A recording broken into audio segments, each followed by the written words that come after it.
Sveiki, labai įdomu, kad aš esu ne Londone, o Vilniuje ir tai ne knygų mugė ir ne vasaris, o rugsėjo vidurys.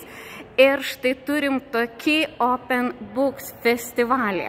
Taigi kalbinu rašytoją, kūrėją ir šio renginio organizatorę, kuratorę Gabiją Grušaitę. Gabija, kas tai per renginys ir kodėl mums jo taip reikia? Labą dieną visiems. Šiais metais surengėme pirmąją Lietuvoje teksto redagavimo konferenciją REDA, kuri yra pirmoji Open Books festivalio diena, skirta su tekstu dirbantiem profesionalam bei visiems žmonėm, kuriam rūpi kalba, lietuvių literatūra ir su tuo susiję klausimai. Šios dienos pranešimuose mes gvildename viską nuo kalbos politikos, institucinių gairių, kalbos ateities, kylančių iššūkių, santykio tarp autoriaus ir redaktoriaus, bei vertybinių klausimų ir netgi atlygio redaktoriams, bei koks jis turėtų būti ir visų kitų klausimų.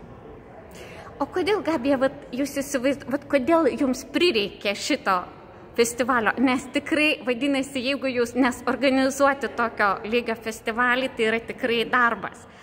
Ir jeigu jūs turit matyti tikslą, turit matyti, kodėl jo prireikia.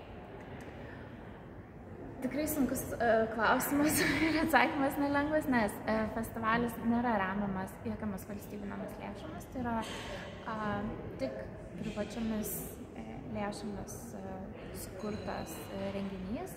Ir manau, kad ta pamatinė vertybė yra, kad suvienyti žmonės, kuriam tikrai rūpi kalba ir jos ateitis. Taip pat kelti probleminius klausimus apie dabartinę kalbos norminimo politiką, gerinti redagavimo kokybę. Nes man atrodo, kad labiausiai iš to laimėtų skaitytojai, aišku, ir rašytojai, ir redaktoriai, ir kadangi tokios platformos nėra, tai negalima rasti tinkamų sprendimų ir negalima susikalbėti prie teksto dirbančiam interesų grupėm. Tikimės, kad šita konferencija gyvas ir ateityje ir taps ta platforma. Dėkoju, Gabija. Ačiū Jums.